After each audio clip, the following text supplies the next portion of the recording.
અંબાજીના ગબ્બરથી થોડાક જ કિલોમીટર દૂર કરોડોની જમીન છે અને એ જમીન હડપ કરવા માટે એક એવો ખેલ રચાયો કે એક મૃતક મહિલાને કાગળ પર ફરીથી જીવતી કરી દેવામાં આવી।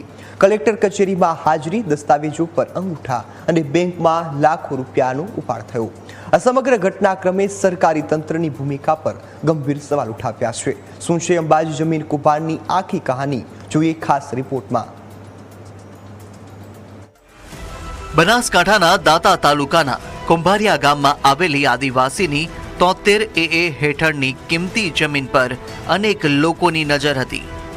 જમીન માલિક રામીબેન અંગારીએ વર્ષ 2014માં જમીન વેચાણ માટે કલેક્ટર પાસે મંજૂરી માંગી હતી, પરંતુ મંજૂરી મળે એ પહેલા જ 21 ઓગસ્ટ 2014ના રોજ તેમનું અવસાન થઈ ગયું। મૃત્યુની નોંધ પણ ગ્રામ પંચાયતમાં થઈ ગઈ, છતાં ત્યારબાદ શરૂ થયો એક ચોંકાવનારો ખેલ। રામીબેનના મૃત્યુના થોડા જ દિવસો બાદ કલેક્ટર કચેરીમાં જમીન વેચાણની સુનાવણી યોજાઈ। સત્તાવાર રેકોર્ડ મુજબ આ સુનાવણીમાં રામીબેન ખુદ હાજર રહ્યા હોવાનું દર્શાવવામાં આવ્યું। આશ્ચર્યની વાત એ છે કે જે મહિલા મૃત્યુ પામી ચૂકી હતી તેને દસ્તાવેજોમાં જીવતી બતાવી જમીન વેચાણની પ્રક્રિયા આગળ ધપાવવામાં આવી। એટલું જ નહીં, તેમને નિસંતાન હોવાનું પણ દર્શાવવામાં આવ્યું, જ્યારે અગાઉના દસ્તાવેજોમાં વારસદારોનો સ્પષ્ટ ઉલ્લેખ હતો। લગભગ 30 મુદ્દાનું ચેકલિસ્ટ ભરવાનું છે। એ ચેકલિસ્ટમાં પણ આદિવાસી રામીબેનના નિસંતાન બતાવવામાં આવ્યા હતા। જ્યારે બાનાખત દસ્તાવેજ થાય છે ત્યારે સંમતિ આપનાર બે એમના વારસદાર બતાવેલા છે। એટલે કેટલું સરકારી તંત્રમાં ખોટું અને બોગસ ચાલી રહ્યું છે।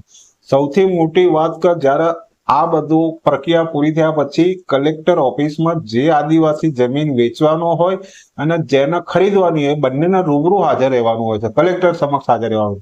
કલેક્ટર એના કાગળ લખે છે, 16/9 હાજર રહેવાનું છે, એની જગ્યાએ આ લોકો 15/10/2015 હાજર થાય છે, 2014 હાજર થાય છે અને કલેક્ટર સમક્ષ એની સુનાવણી થાય છે। એમાં કલેક્ટર એમ લખે છે કે રામીબેન મારી સમક્ષ રૂબરૂ હાજર રહ્યા હતા અને એમની બીમારી અને એમનું વૃદ્ધાવસ્થાને કારણે એમને જમીન વેચવાની મંજૂરી આપવામાં આવે છે।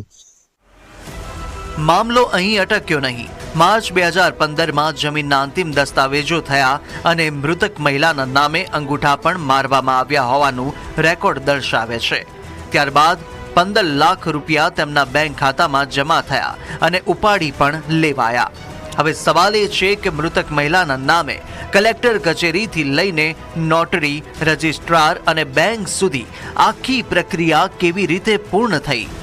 ન્યૂઝ કેપિટલની ગ્રાઉન્ડ ઝીરો તપાસમાં સ્થાનિકોએ પણ રામીબેનના પુત્ર આજે જીવિત હોવાનો અને વર્ષોથી જમીન પર હક હોવાનો દાવો કર્યો છે। હાઈવે અને હોસ્પિટલ નજીક આવેલી આ કરોડોની જમીનને લઈને હવે મોટા ષડયંત્રની આશંકા વ્યક્ત થઈ રહી છે। તો તમે 80 વર્ષથી આ જમીન ઉપર રહો છો। આ રામીબેને અહીંયા મેં ખેતી મજૂરી જે પણ કરીને એનું જીવન ગુજાર્યું, તો હાલ એમનો હક કોને મળવો જોઈએ? રામીબેનને મળવા જોઈએ સાહેબ।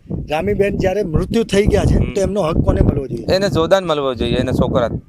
તો છોકરો જીવિત છે? મેં તો એવું પણ સાંભળ્યું છે કે દસ્તાવેજોમાં એવું બતાવ્યું છે કે એમના એક પણ દીકરા નથી। ના ના, આ ખોટી વાત છે। આ તો છોકરો છે તો એ જીવે છે, આ તો મજૂરી કરીને ઓબા નીચે હોય સાહેબ।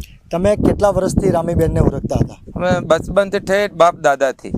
જોધાભાઈ સાથે કેટલા વર્ષથી છો? જોધા સાલ તે અમે 40 સાલ થઈ ગયા હોય। જોધાભાઈની ઉંમર બી 40 વર્ષ થઈ ગઈ। તો આ ખરેખર જે પ્રકરણ છે કે એક દસ્તાવેજમાં એમને નિસંતાન બતાવવામાં આવે છે, પણ ખરેખર એમના દીકરો હાલ પણ જીવિત છે। આ જે જમીન જે વિવાદવાળી છે, જે કૌભાંડવાળી છે, આ જમીન ઉપર અમે જે બાજુના જે આ હું અમને કઈ કેમેરામેનને કે સામે જ બતાવો, આ જે ઘર છે, આ ઘરોમાં અંદર જે માલિકો રહે છે એમના સાથે અમે સીધી સંવાદ કર્યો ત્યારે ખબર પડી છે કે એમના એક નહીં, બે નહીં, પણ 3 દીકરા હતા। 3 દીકરા, એમાંથી 2ની મૃત્યુ થાય છે ને એક જોધાભાઈ હાલ પણ જીવિત છે।